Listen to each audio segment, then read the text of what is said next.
Quick update on the DDCPS2 plus replacing some ECAPs in the RCA Trotter radio.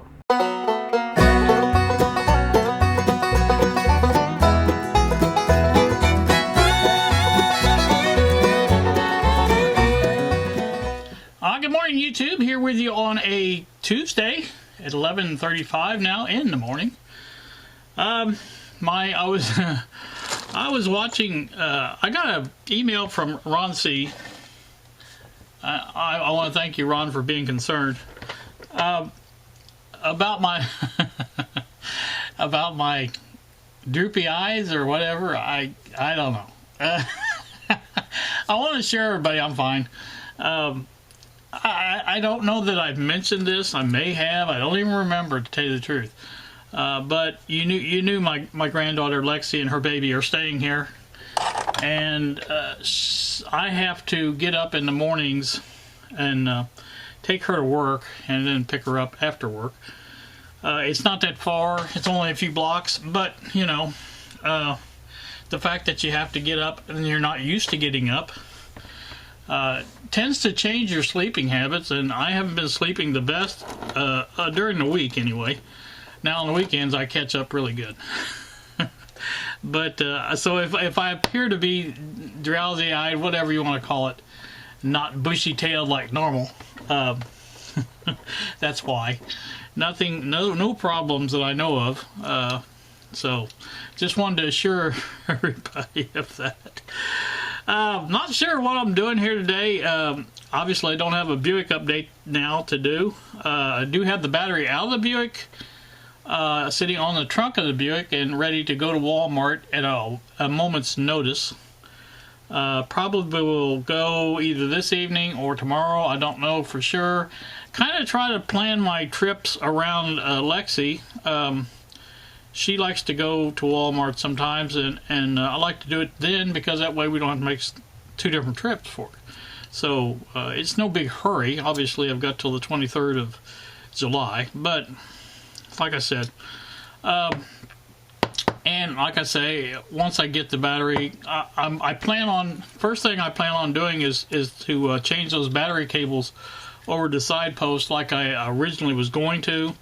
And I want to do that first, and then I'm going to hook up the battery and probably put it on the charger to make sure it's up tip-top shape, and do that first before I even try to start the car. So again, to recap on what I said, I'm not going to put gas in the car. There is gas in the tank, but anybody that has old cars that are sitting around for months on end knows that it takes a while to pump that gas up from the tank to the carb, and I like to do that to let the oil pressure build up a little bit in the engine and stuff like that. So that's what will go on when I get that done. A couple of other things going on. I'm not really sure what. Before I continue my work here on the bench today, I'm going to clean up you guys can't see it, but the bench is a holy terror. And there's just stuff all over the place. One thing I did get not done, but it's the wires I've been run for the switch for my mood lights, and they are over there where they need to be. I don't have them stretched tight or anything like that, and I just have them sort of hanging here and there, but at least they have been run, and I have that. I've got them shrink wrapped here, not shrink wrapped, but you know, shrink sleeve around the connections here. And I found one of my like I said, everything's just holy terror here on the bench, so I don't know where everything. Here's my switch, found that, but there's two connectors that go on this. So I've got to put on those ends of the wires to make everything work. So I'll find that one of these days and get that done. But I think what I'm going to do today after I clean this mess up is probably look at the radio that Bill, it wasn't the exact same one, but it is a Trotter radio, RCA. I think mine is maybe a slight bit older than the one he has or had. I'm not really sure because it's a little bit difficult to tell about when these were made, but I think early 60s for sure. So I may take another look at that and do some more work on it, and So either that or the Eliza. I'm not really sure which. It just depends on the mood I get after I clean all this mess up. So you guys hang around a little bit and we'll find out what I decide on. And I'm going to give you another peek at the updated. I know you guys just saw the video probably on the power supply, but I have made changes or made progress since then. So I will probably bring you back and show you that as well on the bench, so because it's sitting on the bench. And so stay tuned for that. You guys will try to get into something good, so stay tuned. Excuse me, I am back once more. It's 3:15 now in the afternoon on this Friday the 12th, my granddaughter's birthday. Lexi is 20 today. Happy birthday to Lexi. This is a look at how it's going to fit. This is back in there.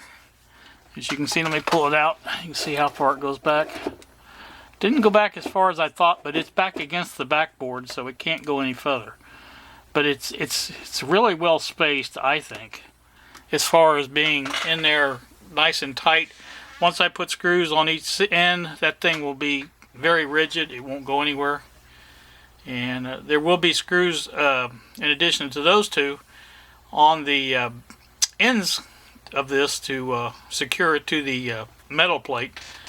And there's a stiff plate, as I've mentioned before, that goes on there too to help with that. It goes in between, there's holes for it in between there, and that will have to be cut.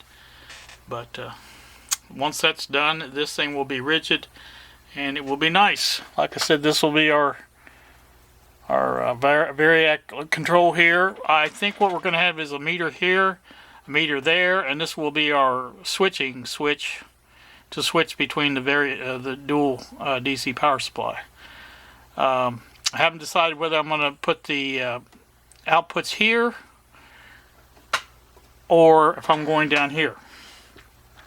The only thing bad about putting them down here is they will have to plug in this way, and it's a little bit hard to get them in there, whereas up here they plug right in, and I think that would be easier. Pretty much sure that's where they're going to go.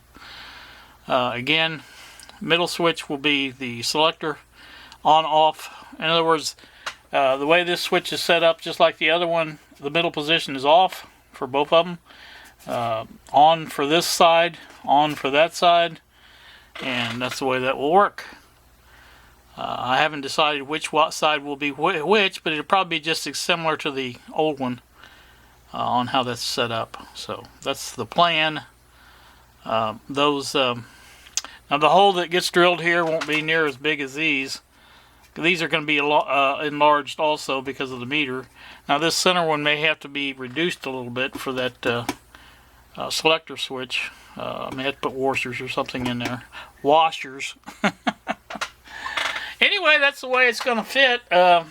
It's not perfect, but it's not bad. I'm not complaining about it. I think it works pretty good. I looked at this over here a little closer, and you can see a little gap here down at the bottom. But I think what that is this is just out of whack a little bit. I did get that wire off, by the way. I don't know if you noticed that or not, but there it is. I just think that was, when I put that in, there was no measurements made or anything like that. I think it's just a little out of whack there. It's not a big deal. Like I said, I got plenty of room there. Didn't go, like I said, it didn't go back as far as I'd hoped. I could split that beam, or that, not beam, but that backboard down a little bit more if I needed to, but it's fine. Let me take it out. It would be a lot of work to split that down through there. I'm saying, like I say, it could be done, but you'd have to do it on both sides, and then you'd have one place where you don't have anything. See, this is what it's hitting. It's hitting back here on this. I could even shave that off if I needed to. That might even be better, easier to do than the other one, but that would bring it back a little bit further. But like I say, it's fine like it is. I think, anyway. I'm not gonna worry about it too much, and I hope you guys don't either.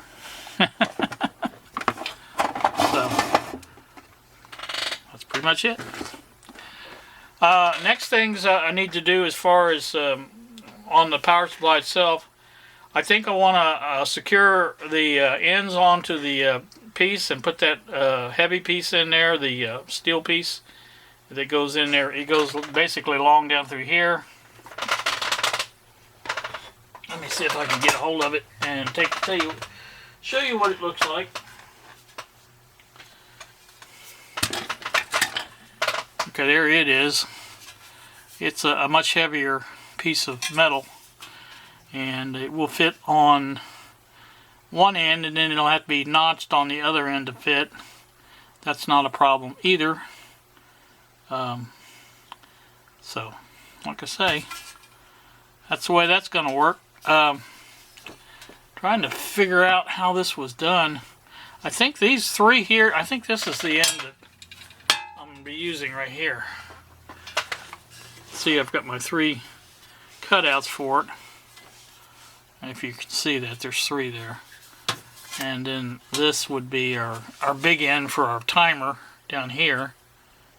And so this will go this way, and that's what I'll have to fit in next, or try to fit in, and get that all shaped in and stuff like that. And that's the next order of business there, because that attaches, like I said, that attaches to the plastic and will hold everything together, I think.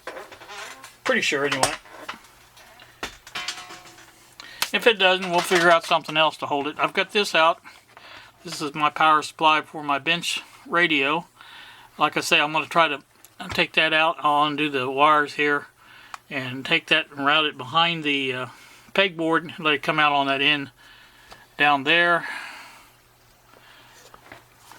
Either this hole or this hole come out, and that'll give it plenty of room to be out of the way. So that's good. Real good. So that's that, and still haven't done my mood light switch yet, but I'll get there eventually. This here, I don't like that at all. I'm going to change that around, that frequency counter. That's just never, I mean, since I put it in there, it just never has set well with me. My cardboard didn't hold up as good as I'd hoped. So, but like I say, you have to try, or at least I did. So, I can put a wooden shelf in there and make it stick out a little further, and it should be just fine. And that will allow that to stick out a little further, I think. So, we'll get it fixed. No big deal. One thing at a time. But I think it looks good. Like I say, I'm happy with it. Very happy. And like I said, that's going to be really, well, once both ends are in, that will be really tight in there. It won't come out. Like I said, especially after that big metal piece is put in there, it'll be even tighter. So that will work really, really good. And happy about that. So, alright, that's enough for this little update. Back once more. I have the, I know that looks the same as it did before, but there is a difference. I'll show you. I have the metal piece mounted now into it, and as you can see, this makes everything work out really nice. They're screwed in here and down here. I had to cut to fit, but you know, it fit pretty good. This will be our fourth hole here. Not sure how I'm going to mount this. I'll probably end up mounting the variac to this piece here, and just let the knob stick out, or the shaft stick out, I should say, and then mount the, you know, it's got a set screw on it. I can just put it on there. May mount that circular thing on the face of the panel, and that'll take care of that. But this is good and tight now. That's what I was talking about all that time. You guys probably wonder what I was talking about, but this is all tight now, and I still have put a screw here and one on this end. I'll have to drill a hole for that one, but those two get put in there, and then I think that's it. I was thinking about putting in some locating pins down here for this.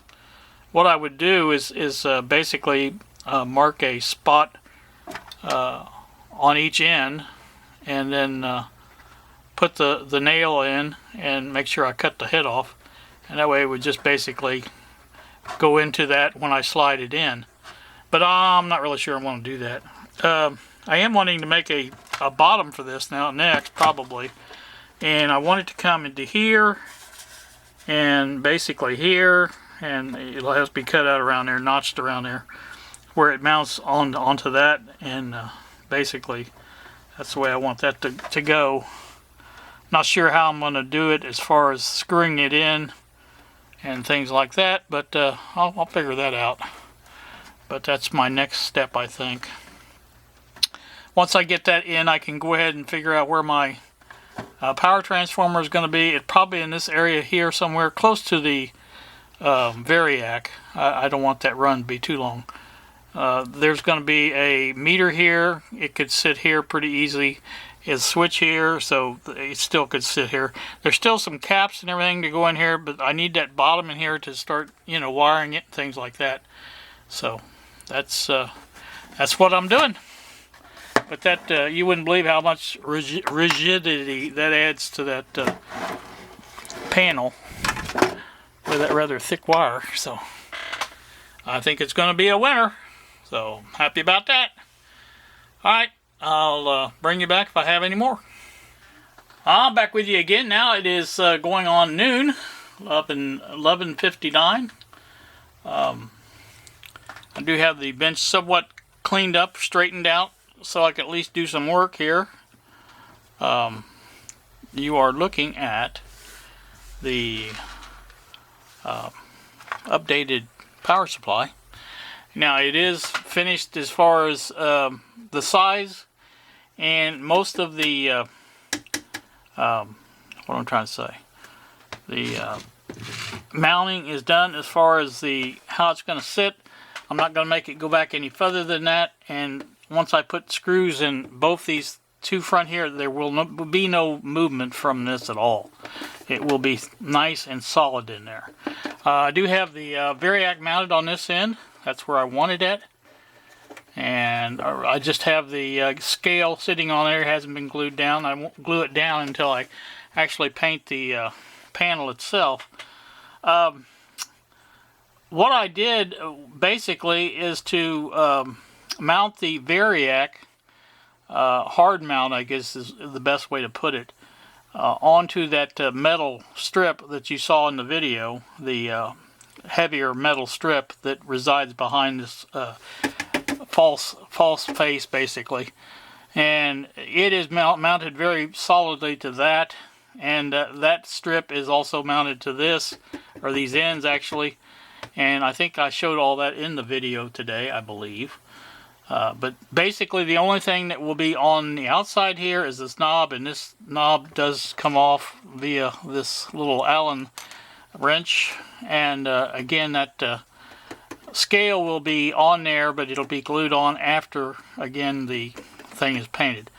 Now, as I spoke before, I think I mentioned I'm going to try to put 1 meter here, put the switch to switch from one power supply to the other here, and put the other meter here. Now, I don't know which is which yet. I haven't worked that out. The next thing I want to work on as far as this is a bottom for this. Let me turn it around real quick and I'll show you what I'm talking about.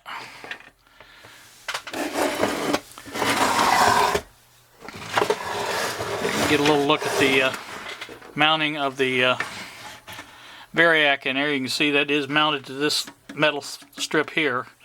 Now again, like I said, I want a bottom on this, and the bottom will sit, basically come up into this area here. I'm thinking about the MDF that I've got left over from the stereo shelves in the living room, and I'll have to cut it to fit. I want it to mount here and here on each end, come back at least to this area here, go across, and on this will be mounted the transformer. I'm not sure where yet, but that's where it will be mounted. Now you can see I have plenty of room for the meters in here. Each meter will go here.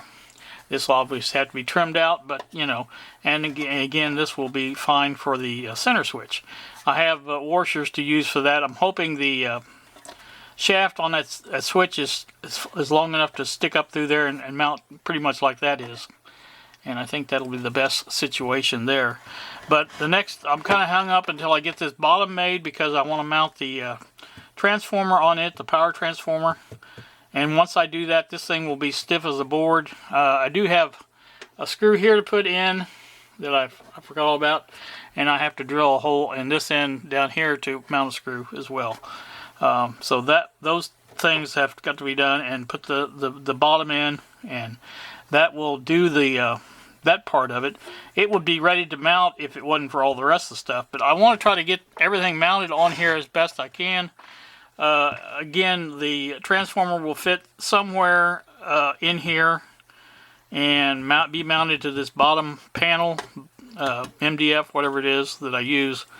I've got the backing part. There's a back that goes on this thing here when it was on the dryer. And I could use that probably as well. I don't know what that's made out of. Let me see if I can tell. Looks like metal to me. Here's the back part. It used to be, you know, like that. Probably went the other way. I don't know exactly how it went. But I could make it out of that probably. I'd have to trim it a little bit. But I think it probably is easier to trim that MDF than it would be that metal. I'm guessing. So that's where I'm at with the power supply. I really haven't worked on it too much since the other day when I made the video that posted today. And like I said, I wanted to see how everything was going to fit. You can see the 4 screws in there on the metal piece that hold everything together. And like I said, that's it's coming together. I'm happy with the way it's turning out so far. I just had it sitting back in here to keep it out of the way, and it does keep it out of the way. So like I said, these screws here will hold that thing in there solid. There will be no movement to that at all, because it can't go up at all, and it can't come out, so it's in there. That's that. Now, let's see, what else am I doing? The speaker. I've had some interest in the speaker. I think people have wanted to know if I was joking or not, or whatever, about the speaker. I wanted to kind of point out one thing that I may not have made clear. There are 2 tiny wires. You can see it right there. And I don't know if these are even connected. I'm just kind of lift them up a little bit. But you can see that movement there. That stick goes directly to the cone. And one over here, the same thing. And usually you can tell if they're connected by just moving them a little bit. Both of those appear to be connected. So those connect to the cone, as I said, here and here. And there's also wires that run to the speaker coil inside here, that a voice coil, whatever you want to call that. There's a magnet in here, and like I said, the moving coil moves in and out to move the cone. You can see it better here, I think. So you can see here's the connection points for the wires, and then they run over to the inside area of this, which is the voice coil. And there's a piece of something stuck in there. But you know, you could take these apart pretty easy and fix them. I think it's probably a bad connection here, be either between this and this, or that and the speaker coil itself. Rarely do these go out because they're really nothing to these things. You know what I'm saying? There's no power unless somebody's put some power to it at one time. You know, a lot of people will test these speakers with a 9-volt battery or something of that sort, and just stick across the terminals like that just to hear if it pops. Well, 9 volts is a pretty good stiff jolt for these little speakers, so I wouldn't recommend that. I have done it. I'm not going to lie. I have done it, but like I said, I think it's just a little too much. Now, a 1.5-volt battery, a C cell, D cell, pen light battery, whatever, 1.5 volt would work fine. That would give you the same pop across that voice coil to make sure, you know, that just basically that test just tells you that there is a connection between these terminals and the voice coil. and that gives you an indication that the voice coil is not open. So that's how that works. So at some point we might try to mess with this. I don't know. Just be interesting to see, I guess. But that's that. And if all it takes is like a little solder here or something like that to make the speaker good, well, it's a good speaker. But keep it and put it away, and next time I need another little speaker, I'll have one. So, these things are a dime a dozen, but like I said, it's hard to find these older ones like this. The newer ones are like what we use with the BDST, are really small magnets, and they don't really have the same sound quality, I don't think, that these old ones do. So, whatever. That's that. Now, I thought about, like I said in my opening comments, about making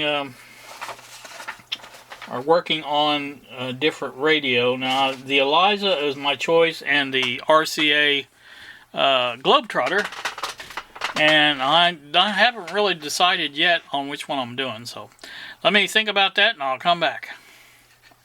Alright, well, as you can see in front of you, it is the RCA.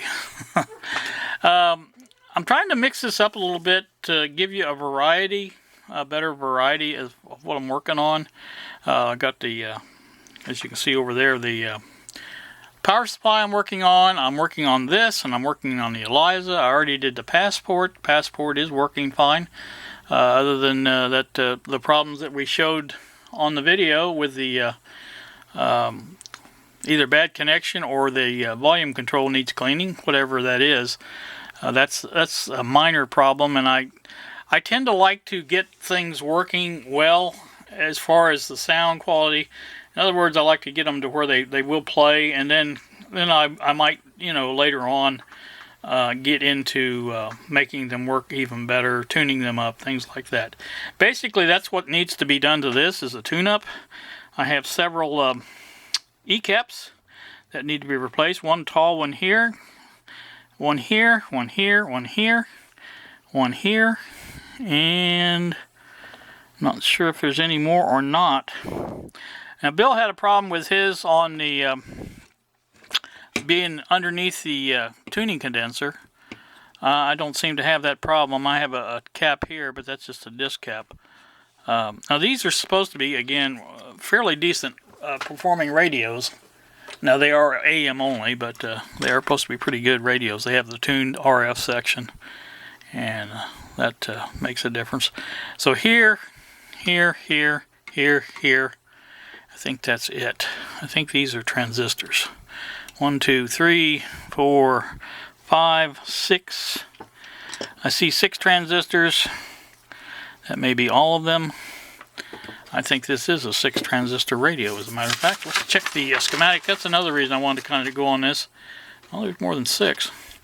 1, 2, 3, 4, 5, 6, 7, 8. 8 transistors.